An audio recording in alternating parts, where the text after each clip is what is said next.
اس کا جس سے تعلق ہے اس کے اس تعلق پہ نظر، نہ رئیس ہوں نہ امیر ہوں نہ میں بادشاہ نہ وزیر ہوں، تیرا عشق ہے میری سلطنت، میں اسی کا ادن فقیر ہوں،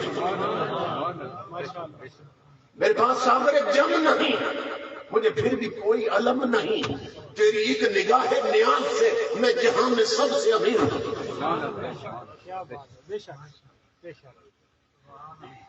تو اللہ رب العزت اپنی قدرتیں دکھاتا ہے اور ہر دور میں اللہ کے شکر گزار بندے اپنے کردار کے ذریعے ثابت کرتے رہے۔ تو یہ اللہ کا وعدہ ہے کہ تم میرے بندے بن جاؤ، کیا شکر گزار بندے بن جاؤ، سبحان اللہ، تو پھر میں نعمتیں کبھی گھٹنے نہیں دوں گا۔ امام الانبیاء کے غلاموں، اس وقت انٹرنیشنل لیول پر جو سروے رپورٹ آئی ہے نا، اس کے مطابق پورے عالم انسانیت کو دو بڑے چیلنجز ہیں جو درپیش، دو بڑی ٹینشن ہے اس وقت، صرف عالم اسلام کو نہیں پورے عالم انسانیت کو درپیش۔ کیا ایک بھوک کا مسئلہ ہے اور ایک پیس اور امن کا مسئلہ ہے۔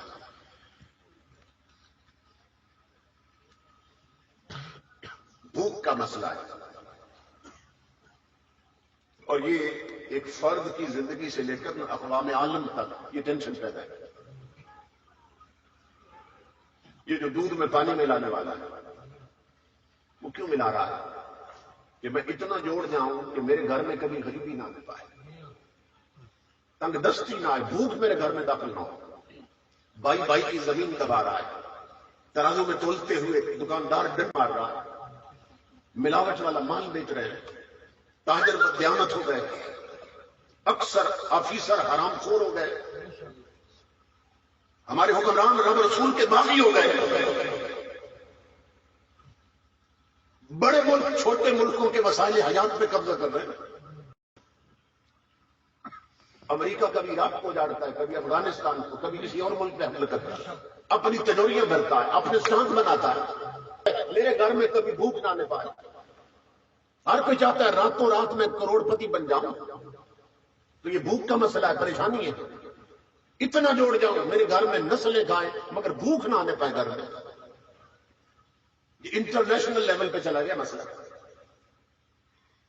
اور دوسرا مسئلہ ہے پیس کا، امن کا، اور اس میں بھی عجیب بات ہے کہ جو جتنا بڑا ہے نا وہ اتنے خطرے میں۔ کسی جھگی کے فقیر کے پاس آپ نے کبھی کوئی سیکورٹی گارڈ نہیں دیکھا ہوگا، لیکن اے سی کی کوٹھی پر اس کے ساتھ ہر وقت سیکورٹی گارڈ ہوتے ہیں۔ ڈی سی اس سے بڑا آفیسر ہے، وہاں 10 نظر آئیں گے اس کی کوٹھی پہ، ڈی آئی جی اس سے بڑا ہے، وہاں 20 نظر آئیں گے آپ۔ ہمارا وزیر اعظم اور صدر یہ ان سے بھی بڑا ہے۔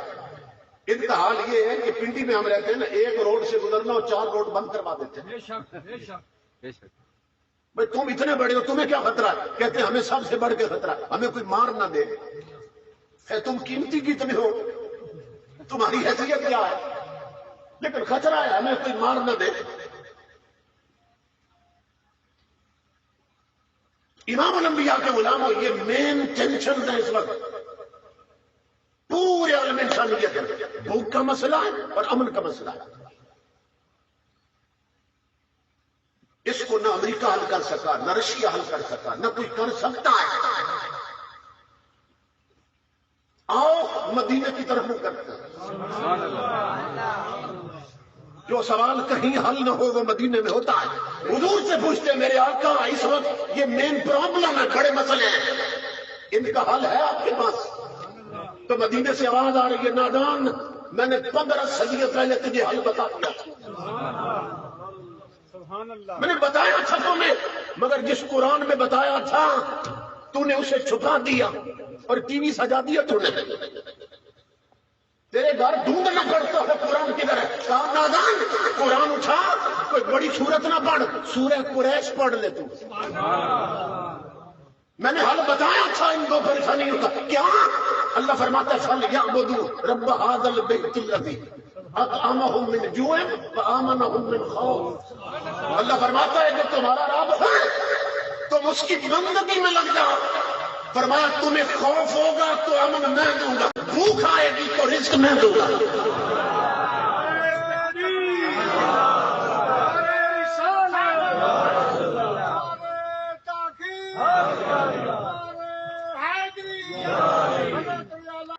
محمد اشفاق حسین صاحب،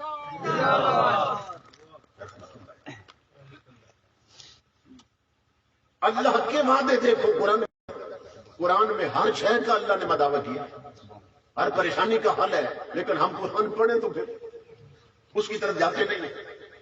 اس وقت کی مین پرابلم 15 صدی پہلے بتا دیا، تم صرف ایک کام کرو، جس نے پیدا کیا اس کی بندگی میں جٹ جاؤ، اپنی چھوڑو، میری مانو، محمد عربی کے غلام بن جاؤ اور میری بندگی میں زندگی گزارو۔ پھر کیا ہوگا؟ اور میں بھوک لگے گی تو رزق ہم دیں گے، خوف آئے گا تو امن ہم عطا کریں گے۔ اللہ کے وعدوں کی طرف آئیے، اللہ کے وعدوں کی طرف۔ تحریک لبیک اسی چوکھٹ پہ تو جھکانا چاہتی ہے، اسی طرف تو لانا چاہتی ہے تحریک لبیک، کہ سب کا رخ ہو جائے سوئے مدینہ، تاجدار کائنات کی چوکھٹ کی طرف۔ امام الانبیاء کے غلام سیدنا فاروق اعظم کا زمانہ تھا۔ آپ نے دیکھا کہ ایک شخص روز مدینہ پاک میں آتا اور دروازہ پھرتا اور بھیک مانگتا۔ آپ کے دروازے پہ آیا، آپ نے اس کو پکڑ لیا، آپ نے فرمایا تو روز آ جاتا ہے بندوں سے مانگنے، تو میں تجھے وہ دروازہ نہ بتاؤں جہاں سے سب کو ملتا ہے؟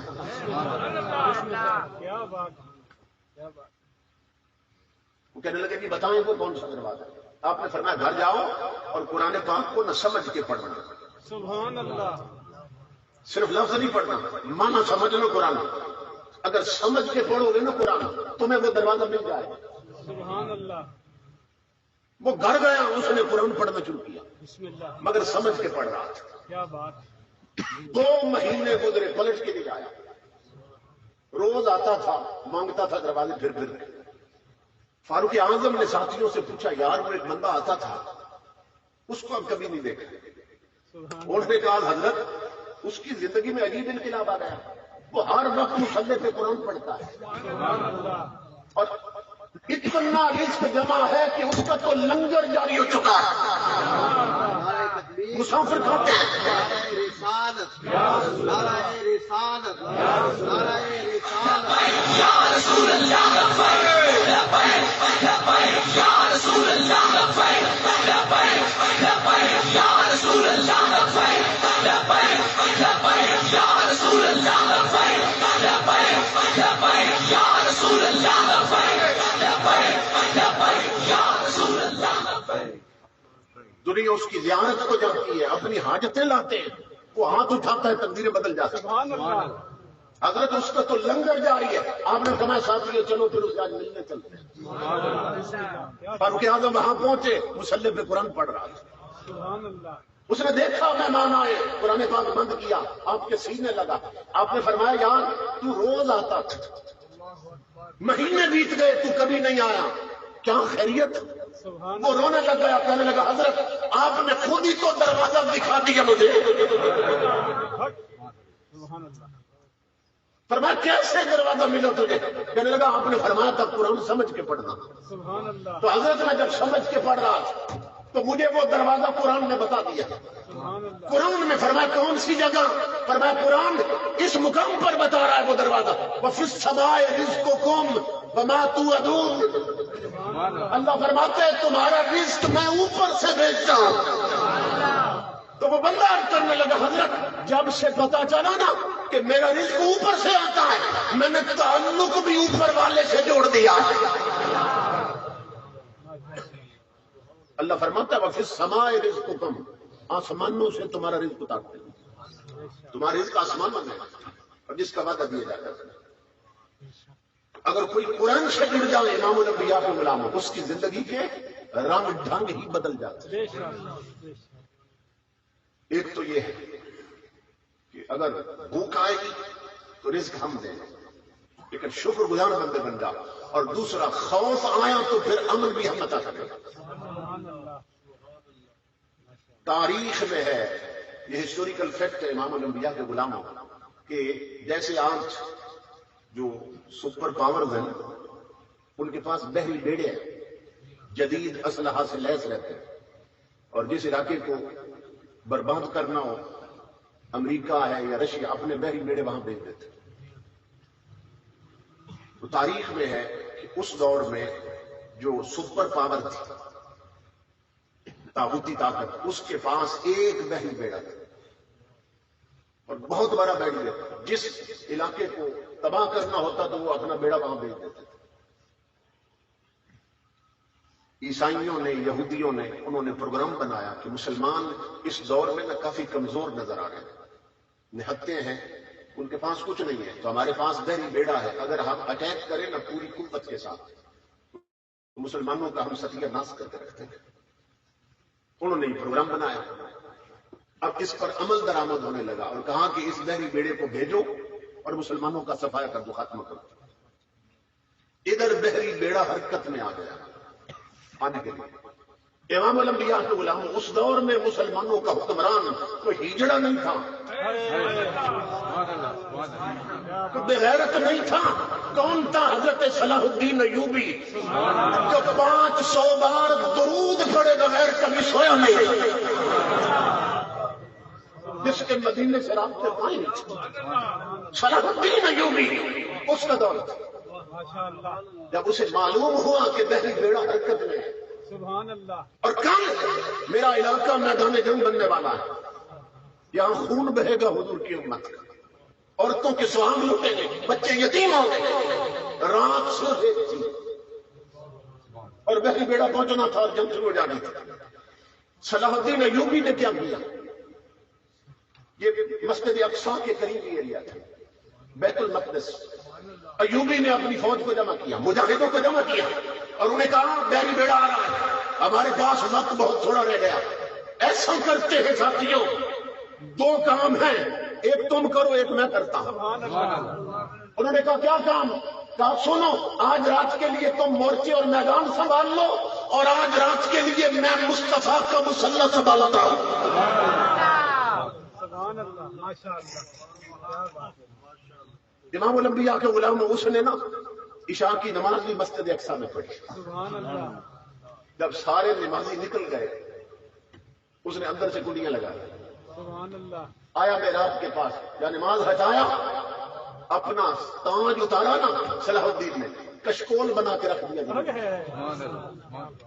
لوگ پیشانی رکھتے ہیں، اس نے رخسار رکھ دیا زمین میں اور عرض کیا ہے رب مصطفیٰ، میں تیرا عاجز بندہ، میں کمزور بندہ، میں جانتا ہوں یہ شامت اعمال یہ میری وجہ سے، یہ تو بیڑا آ رہا ہے، تاجدار کائنات کی امت کی بربادی کا سبب میں بناؤں، مگر میرے اللہ تجھے معلوم ہے تیرے یار پہ درود پڑے بغیر میں کبھی سویا نہیں ہوں، مجھے نہ دیکھ، اپنے یار کا واسطہ ہے، مدینے سے کوئی خیرات بھیج ورنہ تیرے محبوب کی امت لٹ جائے۔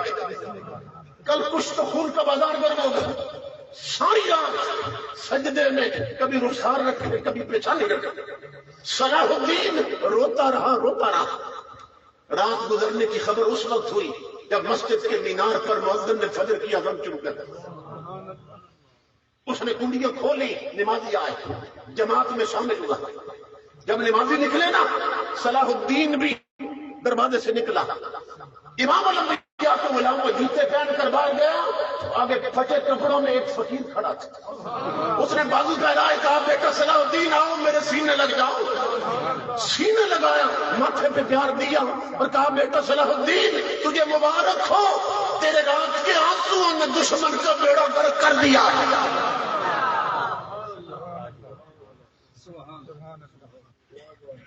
بیٹا تیرے آنسو میں معلوم نہیں کیا قوت تھی، ادھر تیرے آنسو کب گئے، ادھر سمندر میں بوچھان آ گئے، ایسی لہریں اٹھی ہے کہ بیڑے کو غرق کر دیا لہروں نے۔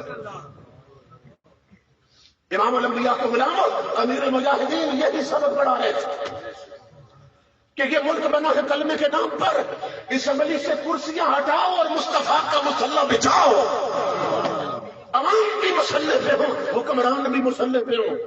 اللہ کی عزت کی قسم ایک رات کی آنکھوں تقدیر بدل کے رکھ دیتے. اقبال کی روشنی میں یہی پیغام دے رہے تھے، بدن کی فکر کرنا کا مصیبت آنے والی، تیری بربادیوں کے مشورے ہیں آسمانوں میں، اور چھپا کر آستین میں بجلیاں رکھی ہے گردوں نے، انادل باغ کے غافل نہ بیٹھے کیا نہ. اس لیے اگر اپنی آئیڈینٹی کو بچانا چاہتے ہیں، اپنے اسلامی تشخص کو بچانا چاہتے ہیں، اپنی نسلوں کو بچانا چاہتے ہیں، تو تاجدار کائنات کے غلام ہو، تمہیں تحریک لبیک کے پلیٹ فارم پہ آنا ہوگا. یہ ہماری بقا کا واحد راستہ ہے. وہ احمق اور جاہل ہیں، وہ عالم نہیں جانتے دین کی، جو کہتے ہیں یہ سیاسی نعرہ ہے. میں حدیث پڑھتا ہوں، نادان تو جاہل ہے، تجھے خبر ہی نہیں. سیاست میں بھی فرق ہوتا ہے. تمہارے میرے نبی فرماتے ہیں کانت بنو اسرائیل تسوسہم الانبیاء. امام الانبیاء فرماتے ہیں بنی اسرائیل کے جتنے نبی ہیں سب سیاست کرتے ہیں. حدیث میں لکھ دیتا ہوں، جس عالم سے تیری تسلی ہوتی ہے نا جا کے اس سے ترجمہ کروا. کانت بنو اسرائیل تسوسہم الانبیاء. امام الانبیاء فرماتے ہیں بنی اسرائیل کے نبی سیاست کرتے ہیں. کیونکہ ہر دور میں سیاست کے دو رخ رہے. سیاست شیطانی بھی ہوتی ہے اور سیاست رحمانی بھی ہوتی ہے. ہم نے کیونکہ جب سے آنکھ کھولی ہے نا صرف شیطانی دیکھی ہے نا، کیونکہ شیطان ہی آتے رہتا تھا، اس لیے ہم نے سمجھا کہ سیاست شاید صرف شیطانی ہوتی ہے. امام الانبیاء کے غلاموں سیاست شیطانی بھی ہوتی ہے، رحمانی بھی ہوتی ہے. سیاست کے میدان میں اگر فرعون اترے تو شیطانی ہوتی ہے، موسیٰ علیہ السلام اترے تو رحمانی ہوتی ہے. سیاست کے میدان میں ابو جہل اترے، ابو لہب اترے تو شیطانی ہوتی ہے. محمد عربی آ جائیں تو رحمانی ہوتی ہے. سیاست کے میدان میں مسلمہ کذاب اترے تو شیطانی ہوتی ہے. صدیق اکبر آ جائیں تو رحمانی ہوتی ہے. سیاست کے میدان میں بلوائی اترے تو شیطانی ہوتی ہے. حضرت سیدنا عثمان غنی آ جائیں تو رحمانی ہوتی ہے. سیاست کے میدان میں خارجی اترے تو شیطانی ہوتی ہے. علی المرتضیٰ آ جائیں تو رحمانی ہوتی ہے. سیاست کے میدان میں مامون اتر آئے تو شیطانی ہوتی ہے. احمد ابن حنبل اتر آئے تو رحمانی ہوتی ہے. سیاست کے میدان میں اکبر اتر آئے تو شیطانی ہوتی ہے. مجدد الثانی آ جائے تو رحمانی ہوتی ہے. آگے بڑھو سیاست کے میدان میں یہ ہمارے گنڈے بد کردار حکمران اترے تو شیطانی ہوتی ہے. خادم رضوی آ جائے تو رحمانی ہوتی ہے.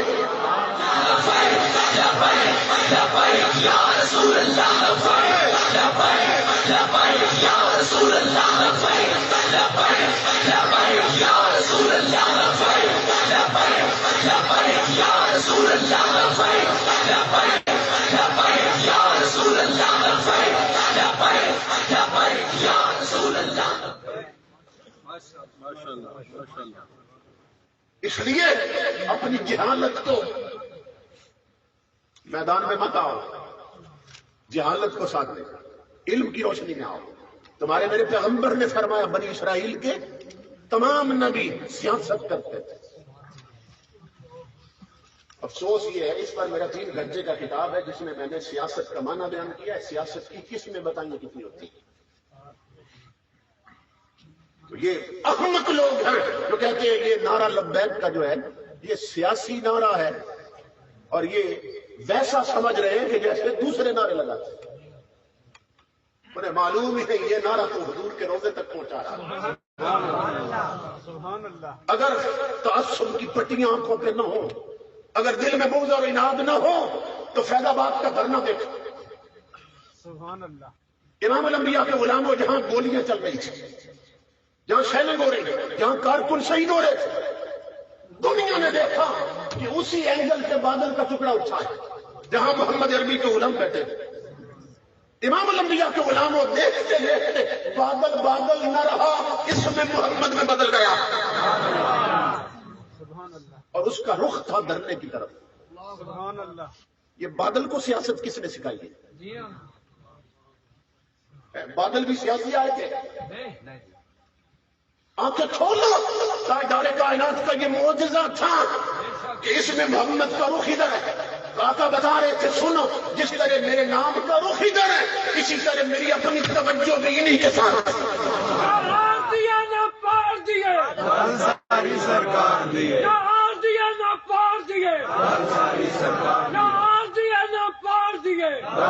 سرکار دیے. امام الانبیاء کے غلاموں تو پھر دنیا نے دیکھا کہ امیر المجاہدین وہ ویل چیئر پہ بیٹھنے والا عاشق رسول. جب آپ لاہور سے نکلے تھے نا تو جو اینکرز تھے، ٹی وی اینکر، وہ کہتے تھے کہ معذور ہے، یہ کیا کر لے گا. اس کی نظر ان کی معذوری پہ تھی اور انہوں نے معذوری کو مجبوری نہیں بننے دی. ہے عشق کی صداقت دیکھی، معذوری ہماری معذوری مجبوری بن جاتی، اس عاشق رسول نے معذوری کو مجبوری نہیں بننے دی. وہ نکلے ہیں پھر ننگے آسمان کے نیچے بیٹھے اور سینہ تان کے بیٹھے. مجھے اس وقت کچھ لوگوں نے کہا کہ دیکھیں جی جتنے لیڈر آئے نا عورتیں انٹرویو کے لیے پہنچ جاتی ہیں، کیمرے اٹھائے ہوتے ہیں مختلف چینلز کی عورتیں، لڑکیاں، لونڈیاں، وہ جا کے انٹرویو کرنے لگ جاتی اور وہ پھر انٹرویو دیتے ہیں لیڈروں نے. انہوں نے کہا یہاں لڑکی کیوں نہیں آتی؟ فیض آباد دھرنے میں یا ان کے دھرنے میں کوئی لڑکی کیوں نہیں آتی؟ میں نے کہا میں تمہیں ایک بات سمجھاتا ہوں تمہیں سمجھ آ جائے گا. جب عاشق رسول امام اہل سنت مولانا شاہ احمد نورانی صدیقی رحمۃ اللہ تعالیٰ جب آپ اسمبلی میں ایم این اے تھے نا بھٹو کے دور میں، اس وقت کچھ اینکروں نے آپ سے سوال کیا تھا کہ حضرت کیا وجہ ہے کہ اسمبلی میں سارے آتے ہیں ایم این اے تو عورتیں جو بیٹھی ہوتی ہیں نا اسمبلی میں ننگے سر رہتی ہیں اور جس طرح بیٹھی اسی طرح بیٹھی ہے، ٹیک لگا کے ٹانگوں پہ ٹانگ رکھ کے.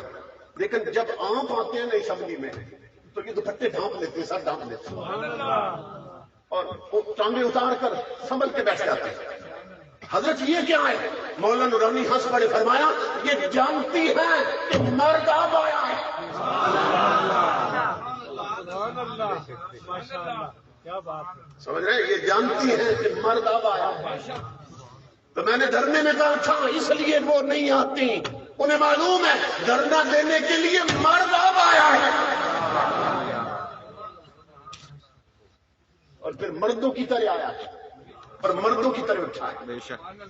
یہ تاجدار کائنات کے ساتھ جو وفا کرتے ہیں امام الانبیاء کے غلاموں، کتنی کوشش کی گئی اس تحریک کو دبا دیا جائے.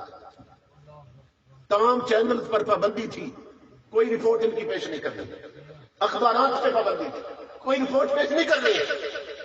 کتنا دبایا گیا، ظلم و ستم کے پہاڑ توڑے گئے، مگر اللہ نے عزت دی کہ امیر المجاہدین دھرنے میں بولتے تھے نا تو امیر المجاہدین لگتے تھے، جنازہ اٹھا ہے تو امیر المومنین لگ رہے ہیں. پاکستان کی تاریخ میں اتنا بڑا جنازہ کبھی ہوا ہے؟ یہ حضور کی خیرات ہے جو مدینے سے آتی ہے. اور پھر امام الانبیاء کے غلاموں، پھر ہم دیکھتے ہیں ڈاکٹر مر جائیں نا، ڈاکٹر بھی مر جائیں کیونکہ ان کا تعلق ہے طب کے ساتھ، میڈیکل کے ساتھ، وہ بھی مر جائیں تو میت کی ناک سے بلیڈنگ ہونے لگ جاتی ہے. بڑے بڑے افسر مر جائیں، بڑے بڑے بادشاہ مر جائیں، ناک سے خون بہنے لگتا ہے، پھر میت کی ناک میں نہ روئی ٹھوس دی جاتی ہے. سر سے کپڑا گزارتے ہیں، چوڑی باندھ دیتے ہیں کہ اگر یہاں سے باندھا نہ جائے، منہ کھل جاتے ہیں، ٹیڑھے ہو جاتے ہیں، یہاں سے گندی رطوبت بہنے لگ جاتی ہے. وقت گزرتے کے ساتھ ساتھ میت کی رنگت بدلتی ہے، لکڑی کی طرح میت اکڑ جاتی ہے. یہ ہم دیکھتے رہتے ہیں. لیکن اس عاشق رسول کا جنازہ بھی 3 دن پڑا رہا، جو جیا حضور کے لیے اور مرا بھی حضور کے لیے. 3 دن جنازہ پڑا رہا، نہ رنگت بدلی، نہ ناک میں روئی ڈالی گئی، نہ منہ باندھا گیا. امام الانبیاء کے غلاموں، نہ میت اکڑی ہے.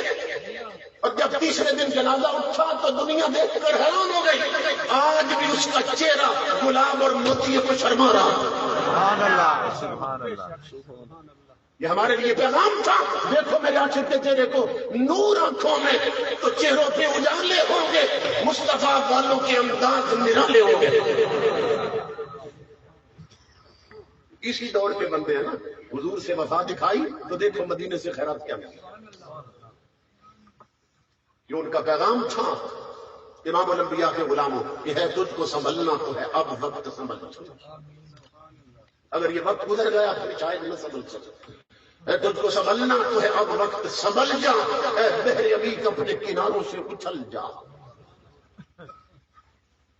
غافل تجھے پا کر لے آئے ہیں پھر جال. یہ جال ہے، یہ بے حیائی کا ماحول کہ سروں کے اترے ہوئے دوپٹے، یہ آزاد روش، یہ لبرلزم.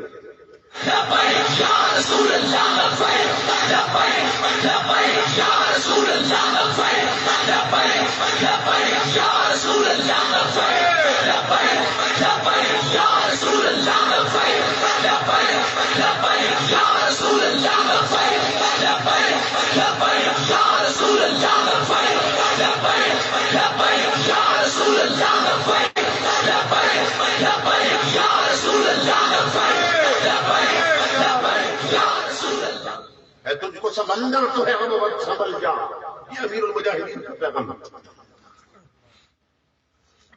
تجھ کو سنبھلنا تو ہے اب وقت سنبھل جا، اے بحر عمیق اپنے کناروں سے اچھل جا.